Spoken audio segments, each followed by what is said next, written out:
से यहाँ पर हुआ है। अभी बहुत सुंदर सुंदर शब्द आपके सामने बोले गए। हर एक शब्द में बहुत से ऐसी गूढ़ बातें थी जो हमारे आध्यात्म के, हमारे ध्यान के विषय को बहुत आसान करती है। और जो एक बहुत खूबसूरत बात थी वो मैं आपके सामने रखता हूं। एक बात का जिक्र है। एक पंडित जी के यहां नई नई शादी हुई और जो पत्नी थी उसने नियम बनाया कि हमेशा वो अपने पति को भोजन करा के तभी भोजन किया करेगी। एक दिन पंडित जी को काम से कुछ दिनों के लिए घर से बाहर जाना हुआ। जब उन्होंने कहा कि मुझे बाहर जाना है तो पत्नी ने अपनी चिंता बताई कि आप तो जा रहे हो, मेरा नियम टूट जाएगा, मैं अब कैसे भोग लगाऊंगी, मैं कैसे भोजन करूंगी, इसका कुछ समाधान करो। तो पंडित जी कहने लगे तुम एक छोटा सा मिट्टी का स्वरूप बना लो, उसे मेरा स्वरूप मान लेना, पहले उसे भोजन कराना, फिर भोजन कर लेना, समझ लेना कि मैंने भोजन कर लिया। ये कह के वो चले गए। पत्नी ने खूब नियम से वो पालन किया कई दिनों तक। कई दिनों बाद जब पंडित जी वापस आने को हुए, दरवाजा खटखटाया। वो वही समय था जब पत्नी अपने उस मिट्टी के पति को भोजन करा रही थी और वो कराते कराते बोली कौन है दरवाजे पर। तो पति ने आवाज लगाई।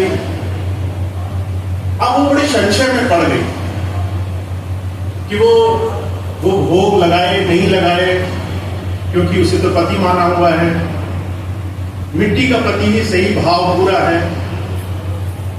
पर अगर वो दरवाजा खोलने नहीं जाती है तो जो असली पति है उसका अनादर हो जाएगा। पति बाहर भी खड़ा है, पति का स्वरूप अंदर भी है, क्या किया जाए।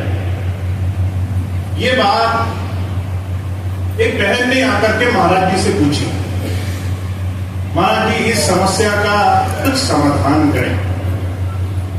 महाराज जी ने बड़ी सुंदर बात यहां कही है। कहा तुलसी प्रतिमा पूजबो है गुड़ियन का खेल, जब सांझ पति मिल जाते रही पिटारी खेल। ये जो गुड्डे गुड़िया का खेल है ये बच्चे खेलते हैं और तब तक खेलते हैं जब तक असली में शादी सामने नहीं आ जाती। एक बार की कोई लड़की सियानी हो जाए, शादी की उम्र की हो जाए, शादी हो जाए, क्या फिर भी वो गुड्डे गुड़ियों से खेलती है। महाराज जी कहा करते थे एक तरफ वो स्वरूप है जो हमने बनाया है, एक तरफ वो स्वरूप है जिसने संसार बनाया है। हम किधर झुकेंगे, यही झुकाव, यही जुड़ाव ध्यान कहलाता है। अगर हमारा झुकाव दुनिया की चीजों की तरफ है, दुनिया की वस्तुओं की तरफ है, संसार में चाहनाओं की तरफ, इच्छाओं की तरफ है, तो हमें ना चाहते हुए भी उन चीजों में हमारा मन लगा रहेगा। जो इच्छा करियो मन माही, गुरु प्रसाद संदुर्लभ है। तुम जो भी इच्छा करोगे वो तुम्हारी इच्छा पूरी होगी। और हुजूर कहते हैं तुम जो इच्छा कर रहे हो वो तुम्हारी वही इच्छा पूरी हो रही है। अगर तुम कहते हो मुझे ध्यान लगाने में मदद नहीं मिलती, क्योंकि तुम वो इच्छा नहीं कर रहे, क्योंकि तुम्हारी इच्छाओं में ध्यान का, उस प्रभु को पाने का सवाल नहीं है। तुम्हारी इच्छाओं में बहुत सारी संसार की वस्तुएं हैं। कबीर साहब ने थोड़ा और जोर देकर कहा है, कहा काम काम हर कोई कहे, काम न जाने कोई, जेती मन की कामना काम धावे से। इच्छाएं उसे नहीं कहते जो आप सचेतन भाव से, समझदारी से लेते हो। इच्छाएं वो भी होती हैं जो आप जाने अनजाने कई बार आदतों के कारण, कई बार स्वभाव, कई बार परिस्थिति, कई बार अच्छे और बुरे के कारण मन में सोच सोच करके मन में ले आते हो। अगर इस लिहाज से देखा जाए तो हम क्या चाह रहे हैं, हमारी इच्छाएं क्या हैं, हम आखिर में उस प्रभु से हर पल क्या मांगते रहते हैं, ये हमारी बहुत बड़ी समस्या का समाधान कर देगा। अगर हम संत के पास, अगर किसी महापुरुष के पास हम परमात्मा को पाने की बात करते हैं, अगर हम ध्यान लगे इस गूढ़ विषय की बात करते हैं, तो क्या यही चाहना हमारे अंदर है? इसकी समीक्षा बहुत आसानी से की जा सकती है। हुजूर कहा करते थे, किसी एक दिन को उठाकर देखो, किसी भी एक दिन को जिसमें तुमने सुबह उठने के बाद से लेकर के मन की तरफ ध्यान देना है। मन ने क्या क्या चाहनाएं करी। कभी मन इस बात से दुखी रहा कि लोग मुझे क्या कहते हैं, ये भी एक चाहना है। कभी मन में निंदा कि लोग मेरी बड़ी बुराई कर रहे हैं। कभी मन में ये बुरा ख्याल कि दुनिया मुझे समझती नहीं। कभी ये ख्याल कि मेरे साथ बहुत बुरा हो रहा है। कभी ये ख्याल कि मैं आगे नहीं बढ़ रहा। हुजूर कहते हैं, आप दुनिया के हर एक आयाम पे 24 घंटे चाहनाएं अपने अंदर से लगा रहे हो।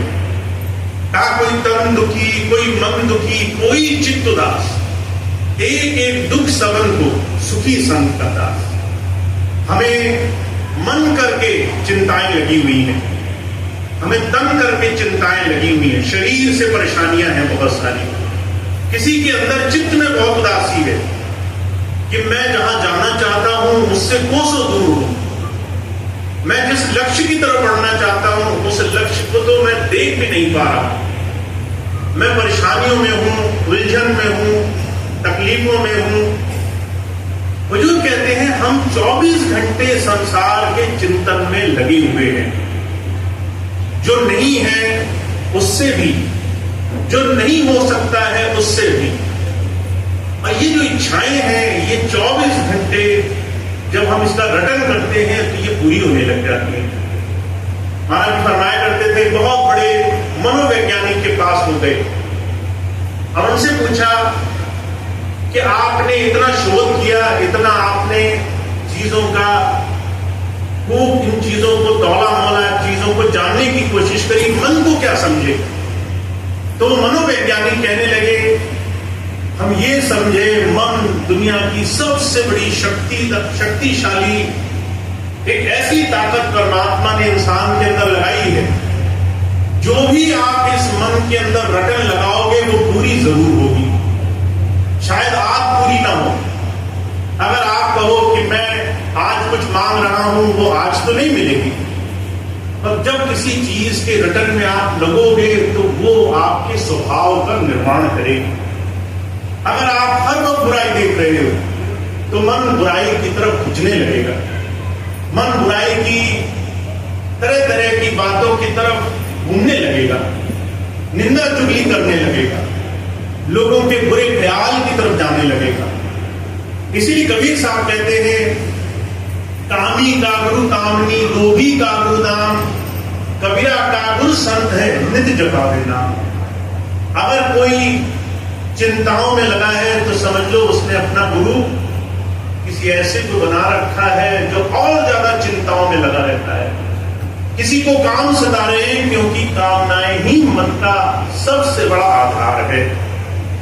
जिसके अंदर लालच है, कहीं ना कहीं उसको कोई ना कोई चीज ऐसी सता रही है जिससे वो उन चीजों में उलझा हुआ है। तो वो कहते हैं, आपको अगर कुछ पाना है तो वो पाने का रास्ता बड़ा आसान है। आपको अपनी मन की, अपनी विचार शक्ति की स्थिति को थोड़ा समझना होगा।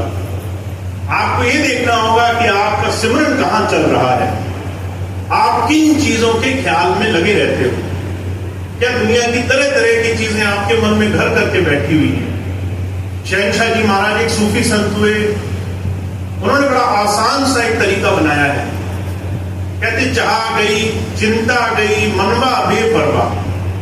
अगर हमारे जीवन में हमें कुछ पाना है तो बड़ी सीधी सी एक चीज है, जो हमारी चाहनाएं हैं उनसे हमारे मन को आराम मिल जाए। जो आज है उससे हम पहले संतुष्ट होना शुरू कर दें। जो आज हमें प्राप्त है, क्या हम उससे खुश हैं?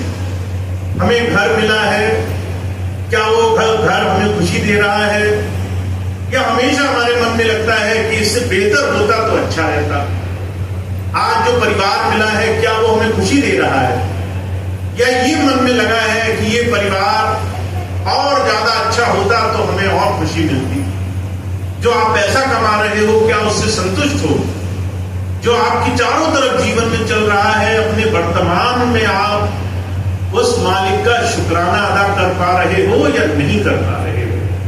तो जो कहते हैं हमारी चाहनाएं तब समाप्त होनी शुरू होती हैं जब जो प्राप्त है, जो हमें मिला हुआ है, हम उसके लिए कृतज्ञ भाव पूरा करना शुरू करते हैं। हमें अंदर से इस बात के लिए धन्यवाद निकलना शुरू हो जाता है कि जो हमें मिला है वो बहुत अच्छा है, वो हमारे जीवन में हमारी इच्छाएं, शक्ति, हमारी ताकत से बहुत ज्यादा ऊंचा है।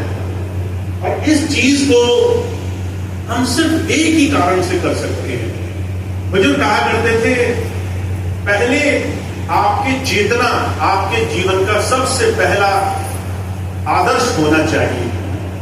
जिन्हें महापुरुषों के पास आने का मौका मिल गया, पहली चीज क्या करनी है?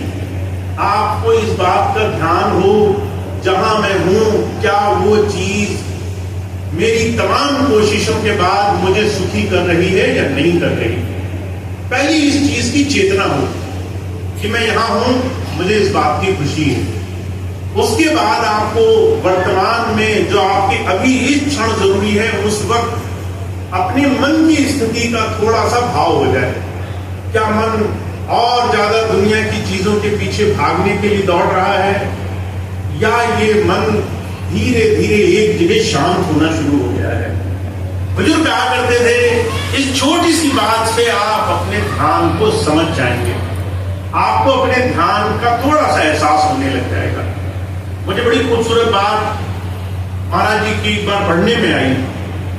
किसी ने महाराज जी से पूछा, महाराज हमारा ध्यान नहीं लगता। तो महाराज जी कहने लगे, ध्यान का सीधा सा अर्थ होता है किसी भी चीज का एहसास होना। जो अभी आपके चारों तरफ है, उस चीज का आपको एहसास, अनुभूति होना। वो तभी हो सकता है जब आप अपने वर्तमान में जी रहे हो। अगर आप यहां बैठे हो पर आपके मन में सिर्फ ये लगा है कि कल क्या होगा, आप सिर्फ इस बात से परेशान हो कि कल क्या हो चुका है, आप सिर्फ इस बात से परेशान हो कि दूसरों ने मुझे क्या कहा, तो आप अपने वर्तमान की एक जरा सी भी जीवन में आगे बढ़ने की स्थिति नहीं बना सकते। और इसका सीधा सा उदाहरण मैं देखता हूं। एक बार मैं बहुत सारे सत्संगी भाई बहनों के बीच में बैठा था। मैंने उनसे कहा कि आपको दोबारा ये बड़ा सुंदर मौका मिला है जीवन में कुछ अच्छा काम करने का, साथ मिल करके सेवा कार्य में लगेंगे। तो एक भाई आए, कहने लगे, सेवा कार्य करने में मुझे कोई परेशानी नहीं है, पर मैं एक दो सत्संगी हैं उनके साथ मिलकर काम नहीं कर सकता। मैंने कहा, ऐसी कौन सी बात हो गई? कहने लगे, आज से कुछ वर्ष पहले इसने मुझसे बड़ी खराब लड़ाई करी थी, बड़ा उल्टा सीधा, बड़ी गलत बात बोली थी। वो बात अभी तक दिमाग में याद आती है, बार बार वही चीजें याद आती है जब मैं इसे देखता हूं। इसके साथ बैठकर काम करना आसान नहीं है। जब मैंने बात सुनी तो मुझे बड़ा आश्चर्य हुआ। एक तरफ हम जीवन में बहुत बड़ी चीज को पाना चाहते हैं, दूसरी तरफ हम अपने विकार, अपनी तमाम बातों को छोड़ने के लिए तैयार नहीं है। स्वामी रामकृष्ण परमहंस थे, एक बार एक शराबी गया उनके पास, कहने लगा, मुझे शराब से छुटकारा दिलाओ, शराब मेरा पीछा नहीं छोड़ती। रामकृष्ण परमहंस कहने लगे, भाई बाद में आना, तुम्हें अभी इस चीज से छुटकारा पाने के लिए बहुत जल्दी है। वो कई बार आया, महाराज जी ने बार बार उसे टाल दिया। एक दिन वो पैर पकड़ के बैठ गया, कहने लगा, कहने लगे कल सुबह जल्दी 4 बजे आना तो रास्ता बताऊंगा। अब अगले दिन सुबह 4 बजे वो आ गया। जब उसने देखा महाराज जी बंद कुटिया के अंदर बैठे हैं, अंदर से आवाज आ रही है, जोर जोर से बोल रहे हैं, छोड़ो, छोड़ते क्यों नहीं, बहुत जोर जोर से आवाज आई। तो उसने झांक कर देखा खिड़की से, उसने देखा महाराज जी एक खंबे को पकड़े जोर जोर से खुद ही चिल्ला रहे हैं। तो उसकी हंसी छूट गई। कहने लगे अच्छे गुरु जी हैं, बड़ा स्वांग रच रहे हैं, खुद खंबे को पकड़ा है, कहते हैं ये छोड़ता नहीं। वहीं से बोला, कहने लगा महाराज खंबे को नहीं, आपको खंबे को छोड़ना पड़ेगा। रामकृष्ण परमहंस कहने लगे यही तो मैं तुम्हें समझा रहा हूं, तुम्हें चीजों को छोड़ना पड़ेगा, चीजें तुम्हें नहीं छोड़ेंगी, बुराइयां तुम्हें नहीं छोड़ेंगी, तुम्ही को उनको छोड़ने के लिए मनोरथ लेना पड़ेगा, तुम्ही को मन पक्का करना पड़ेगा कि तुम इस विकार से छूटना चाहते हो। वो कब होगा? उसको बुजुर्ग कृपाल सिंह जी महाराज बड़े प्यार से कह रहे हैं, कहते आपको वर्तमान में जो अभी ये क्षण में हो रहा है उसमें थोड़ी देर जीने का अभ्यास बनाना होगा। ध्यान तभी पक्का होगा जब आप न कल की चिंता करो, न कल की फिक्र करो, जब आप आज थोड़ी देर अपने आप में ठहरने का साधन बनाने लग जाओ। और इसके लिए आपके मन में चेतना होनी चाहिए। आपको हर रोज अपने आप से प्रश्न पूछना चाहिए कि क्या मैं वर्तमान में रहने लग गया हूं, क्या मैं सच में अपने आप को जोड़ने लग गया हूं। तो जो कहते हैं प्रश्न का उत्तर बड़ा आसान है, उस प्रभु से जुड़ना बड़ा आसान है। इसलिए गोस्वामी जी कहते हैं तुम जो इच्छा करोगे वो पूरी होगी। आखिर तुमने जो भी इच्छा करी है वो पूरी होती आई है। तुम आज जो हो अपनी ही इच्छाओं के परिणाम से हो। अगर तुम आज यहां हो तो कहीं तुमने किसी चीज का चिंतन किया है, वो चिंतन तुम्हें यहां तक लेकर आया है। अगर वो सत्संग तक लाया है तो वही पूरे लोगों तक भी लेकर गया है, वही तमाम चिंताओं में भी लेकर गया है। तुम्हारे सिमरन से ही तुम जगह जगह पहुंचे हो। और अगर तुम अपने सिमरन को समझ गए तो तुम्हारे जीवन की हर एक दिशा का निर्धारण करना बड़ा आसान हो जाएगा। तो इसलिए स्वामी जी हमेशा एक ही बात कहा करते हैं कि तुम कोई भी क्षण मिले वहां पर अपने मन को स्थिर करने का आसान तरीका बनाया करो। धीरे धीरे अपने आप को सिमरन में लगाया करो। कहा सांस सांस से नाम ले, वृथा सांस न खोए, न जाने सांस का आवन हुए न होए। आपके पास 24 घंटे में हजारों सांसें ऐसी हैं जो व्यर्थ में जा रही है। अब आप पूछोगे कैसे? आप कोई भी दिन उठाकर देखो, आप सुबह उठे और रात को सोने गए, इस बीच में आपने जो कुछ किया वो अचेतन भाव से किया। बहुत सी चीजें तो ऐसी हैं जिसमें आपको दिमाग तक नहीं लगाना पड़ा। आप सुबह उठे, उठ करके आपको किस हाथ से ब्रश करना है, कहां पानी पीना है, क्या करना है क्या नहीं करना है, इसमें आपने दिमाग का इस्तेमाल नहीं किया। ये चीजें स्वतः हो रही हैं, ये अपने आप चल रही है। इसको अवचेतन मन कहा जाता है, सबकॉन्शियस माइंड। ये आपकी आदतों का हिस्सा बन चुके हैं। इस पूरे दौरान मन क्या करता रहा? मन चीजों को बार बार सिमरन करता रहा, उन चीजों का जिन चीजों को मन में हमने जोड़ा हुआ है। या तो चिंताएं जुड़ी हुई हैं, या संसार की घबराहट है, या कोई इच्छाएं हैं, या कोई कामनाएं हैं। इसीलिए कबीर साहब कह रहे हैं अपने मन को थोड़ा सा गंभीरता से देखो, ये किन चीजों की आदत में लगा हुआ है। और आप पहचान जाओगे कि आप जो पा रहे हो वो आपके सिमरन का ही परिणाम है। अगर आप आज चिंताओं में घिरे हो तो कहीं ना कहीं उसके सिमरन में लगे हो। चिंताओं से छूटना चाहते हो, सिमरन करना छोड़ दो। चिंताओं की बार बार याद करना छोड़ दो, चीजों की फिक्र करना छोड़ दो, लोगों की तरह तरह से अपने मन में याद बसाना छोड़ दो। इसलिए शहंशाह जी महाराज कहते हैं, कहा अगर तुमने अपने जीवन को सही दिशा में ले जाना है तो कहते तुम्हें अचिंत बनना पड़ेगा, तुम्हें अपने मन को पकड़ना पड़ेगा। 24 घंटे में इस मन को जहां खाली देखो, इसे उस सही सच्चे नाम के सिमरन से जोड़ो, इसे अपने आप की तरफ जोड़ो, इसे धीरे धीरे बचाते चलो। चाहे 2-2 मिनट का समय मिले, चाहे 4-4 मिनट का समय मिले। अब अगर आप लिहाज से देखें तो बुजुर्ग कहा करते थे आपके पास बहुत समय है।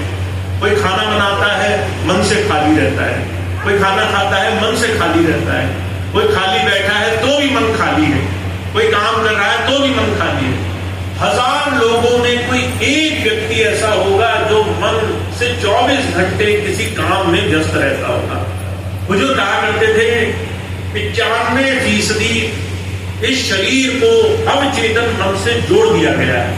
सारी चीजें आदतों से चल रही है।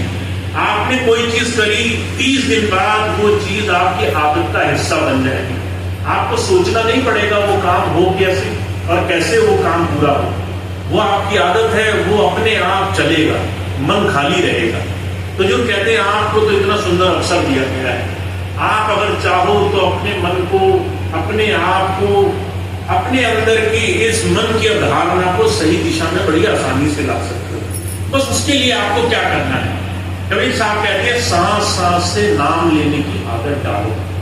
तुम खाली बैठे हो, सिमरन चालू कर दो। तुम खाना खा रहे हो, सिमरन चालू कर दो। तुम सो रहे हो, सोने से पहले कुछ समय मिले, सिमरन चालू कर दो। थोड़ा सा अभ्यास बनाओ, जिसको अध्यात्म में महापुरुषों ने एकांतवास में रहना कहा है। आप कैसे अपने जीवन में मौन और एकांत का अभ्यास करते हो, जहां कोई ना हो आपके पास, वहां कैसे अपने मन को धीरे से साधने के लिए ये युक्ति का इस्तेमाल करते हो। तो जो कहा करते थे ध्यान करना कोई मुश्किल काम नहीं, उस प्रभु से जुड़ना कोई मुश्किल काम नहीं। अगर मुश्किल है तो अपने मन की भाग दौड़ को ठहराने की स्थिति में लाना है, इस मन को स्थिरता की तरफ लाना है, इस मन को एक जगह टिकना सिखाना है। तो ध्यान एक जीवन की सबसे बड़ी विशेषता है। और हजूर एक बड़ी सुंदर बात कहा करते थे। एक बार किसी मनोवैज्ञानिक ने उनसे पूछा जीवन की सबसे सुंदर चीज क्या है, तो महाराज जी कहने लगे ध्यान जीवन की सबसे सुंदर चीज है। तो उसने पूछा ऐसा क्यों? महाराज जी कहने लगे बिना ध्यान के तुम कुछ भी नहीं कर सकते, तुम हर एक चीज ध्यान से करते हो। अगर तुम घर में ध्यान दोगे घर अच्छा हो जाएगा, अगर बच्चों पे ध्यान दोगे बच्चे सध जाएंगे, अगर तुम व्यापार पर ध्यान दोगे व्यापार अच्छा हो जाएगा। आपने देखा होगा अगर आप अपनी दुकान पर नौकर को बिठाकर चले जाओ और खुद घर पर बैठे रहो, 1 महीना नहीं गुजरेगा दुकान चौपट हो जाएगी। अगर आप बगीचे में काम करते हो, खुद ना करो किसी दूसरे के भरोसे छोड़ जाओ, 1 महीने में सब स्वाहा हो जाएगा। ध्यान जहां दोगे वहां ध्यान बड़े बड़े चमत्कार करता है, चाहे वो घर में हो, चाहे वो कारोबार में, चाहे वो परिवार में हो, चाहे बच्चों में हो, चाहे दुनिया की किसी भी छोटी से छोटी चीज में हो। आप ध्यान के बहुत बड़े महारथी हो। आप वहां ध्यान लगाते हो जहां ध्यान आपका अच्छा लगता है। बहुत से लोग ऐसे हैं परिवार में बहुत अच्छे हैं, बहुत से लोग ऐसे हैं कारोबार में बहुत अच्छे हैं। आपको अपनी बीच में बहुत सारे ऐसे लोग मिल जाएंगे, कोई परिवार में अच्छा होगा, कोई कारोबार में अच्छा होगा, कोई बच्चों के साथ अच्छा होगा, कोई एक दूसरे के साथ मित्रता जोड़ने में बड़ा अच्छा होगा। ये उसने कैसे किया? ध्यान से। जहां ध्यान दिया, जहां ध्यान लगाया, जहां मन टिकाया, वहां पर उसके बड़े बड़े काम करने लग गए। तो जो कहा करते थे ध्यान तो तुम्हें आता है, ध्यान तुम बस वहां लगाते हो जहां तुम्हारी चाह है, और तुम्हारी चाह, तुम्हारे जहां विकास है जीवन में, वहीं पर तुम्हारे विकास का, वहीं अच्छाई का सबसे ऊंचा साधन है। तो अगर आप चाहते हो कि आपको इस दिशा से कुछ मिले, अध्यात्म से कुछ मिले, तो आपको अपनी चाह का, अपनी इच्छाओं का रुख बदलना होगा। आपको सच्चे दिल से उस प्रभु पाने की चाहना अपने जीवन में बनानी होगी। आपको उसकी तरफ ध्यान देने का नियम बनाना होगा। तो जब जब महापुरुष आते हैं कहते अध्यात्म कभी भी बहुत मुश्किल विषय नहीं रहा, बस इसको मुश्किल हमने बनाया क्योंकि हमें उस दिशा में चलने की चाहना बड़ी देर से हुई, हमें उस दिशा में बढ़ने की चाह बड़ी देर से हुई। बुजुर्ग बड़ी सुंदर एक बात कहा करते थे एक बार मैं सेठ जी से मिलने गया। सेठ जी सारा जीवन व्यापार में, कारोबार में, पैसा कमाने में लगे रहे। घर में उन्होंने खूब कमाई करी, बड़े बड़े खेत खरीदे, बड़े बड़े महल बनाए, सारे परिवार को खूब उन्होंने सारा जीवन पालन पोषण किया। जब महाराज जी उनसे मिलने गए तो वो बड़े वृद्ध बुढ़ापे में एक चारपाई पर बैठे एक तरफ टकटकी बांध करके देख रहे थे। महाराज जी ने पूछा, सेठ जी क्या हुआ? कहने लगे, आज जो कुछ कमाया है उसे मैं देखता हूँ। ये घर बनाया मैंने इस घर को बनाने में जितनी मेहनत लगाई, उस वक्त लोग मुझे बड़ा आदर सम्मान करते थे। अब जब बुढ़ापा है, जब लाचारी है, जब चलना फिरना मुश्किल है, जब ये साफ दिख रहा है कि अब मैं ठीक नहीं हो पाऊंगा, अब मुझे सिर्फ जाना ही है, तो कोई 2 रोटी देकर राजी नहीं है, कोई 2 घड़ी पास बैठकर राजी नहीं है। लोग कहते हैं पिताजी सज्जा गए हैं, दिमाग खराब हो गया है, बुढ़ापा आ गया है, बहकी बहकी बातें करते हैं। ऐसे कह करके लोग छोड़कर चले जाते हैं। मैं ही देखता हूं, आज मैंने जिसके लिए सारा जीवन दे दिया, वो सारे लोग मिलकर के सिर्फ मेरी बनाई वस्तुओं से प्रीति करते हैं। उन्हें सिर्फ इस बात से फुर्सत है कि पिताजी मेरे नाम दस्तावेज लिख जाएं, कागज मेरे नाम कर जाएं, जमीनें जायदाद मेरे नाम कर जाएं, चीजें मेरे नाम कर जाएं, पर किसी को 2 मिनट मेरे पास बैठने की फुर्सत नहीं। वो कहने लगा महाराज जी से, मुझे इस बात का दुख है, ये बात मुझे बड़ी देर से समझ में आई। अब न शरीर में सामर्थ्य है, न शरीर में शक्ति है, न शरीर में ऊर्जा है, न बल है, न किसी चीज को कर पाने की ताकत है। बस प्रार्थना ही है कि किसी तरीके से मेरा उद्धार हो जाए। तो जो कहा करते थे, ये बात संत हमें और आपको समझा देना चाहता है। दुनिया कितनी ही चकाचौंध से भरी क्यों ना हो, एक दिन सबके जीवन में ऐसा आएगा, जो कुछ भी आपने किया और जिसके लिए किया, वो दोनों ही चीजें सिर्फ वस्तुओं से ही संबंध रखेंगी। उस वक्त आपको अगर ये एहसास हो कि जीवन गलत जगह खर्च कर दिया, तो आपको उस चीज के लिए कुछ अभी से करना शुरू कर देना है। तो जब संत आते हैं, सिर्फ इसी बात को समझाने आते हैं कि ध्यान का बड़ा महत्व समझो। इस ध्यान को जहां जहां लगा रहे हो वहीं फल रहा है। अगर इसी को थोड़ा सा निकाल कर अपने मालिक में लगा दो, अगर उस प्रभु चेतना में लगा दो, अगर अपने अंदर बैठे उस प्रभु भेद को जानने में थोड़ा सा समय दे दोगे, तो कुछ घाटा नहीं होगा।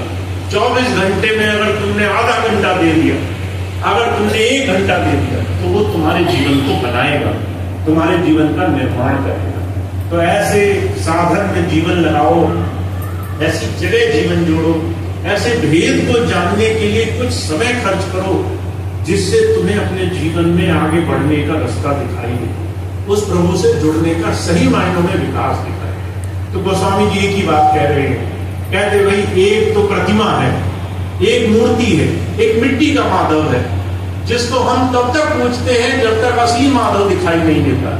और कह रहे हैं एक अंदर का प्रभु है, जो हर वक्त, हर पल, हर घड़ी जीवंत है, तुम्हारे अंग संग है। तुम्हें बस ये निर्णय करना है तुम्हें किसके सहारे जीवन गुजारना है। एक तरफ, उस तरफ जहां पर सिर्फ तुम भोग चढ़ाओगे तो काम चलेगा, एक वो जो सबको दे रहा है उससे जुड़ जाओगे तो तुम्हारा जीवन बनेगा। तो तुम्हें सिर्फ ये निर्णय करना है तुम कहाँ जीवन खर्च करोगे, तुम कहाँ जीवन लगाओगे, जिससे तुम्हारे जीवन का सार तुम्हें जीवन में समझ में आएगा।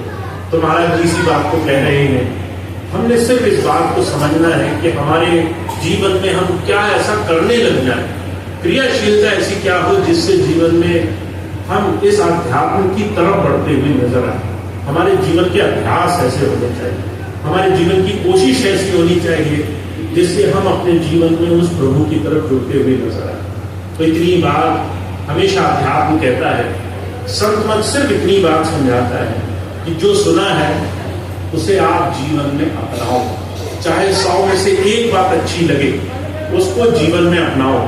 चाहे वो कहीं से भी शुरू होती हो, चाहे आपके विचार से शुरू होती हो, चाहे आपके चिंतन से शुरू होती हो, चाहे आपकी आदतों को बदलने से शुरू होती हो, चाहे आप मन में संकल्प लो कि आज मैं अपनी छोटी सी आदत बदलूंगा, आज मैं जब खाली रहूंगा तो धीरे से मन को एकांत में लाने की कोशिश करूंगा, मन को सिमरन से जोड़ने की कोशिश करूंगा, मन की भाग दौड़ कम करने के लिए 2 मिनट कोशिश करूंगा। तो महाराज जी कहते हैं अध्यात्म सिर्फ एक बात कहता है, आप जो सुना है उसे करो, जो अभी तक सीखा है उसे अभ्यास करके देखो। अभ्यास करना अपने आप में एक अलग ही लड़ाई है। बुजुर्ग कहते हैं कि सूरमा का रण में जूझना घड़ी एक का काम, नित उठ मन से जूझना बिन खांडे संग्राम। इसे आसान मत समझना कि तुमने ये बात आज अगर सत्संग में समझ ली तो आगे का रास्ता बड़ा आसान है। अपना मन ही तुमसे लड़ाई लड़ेगा।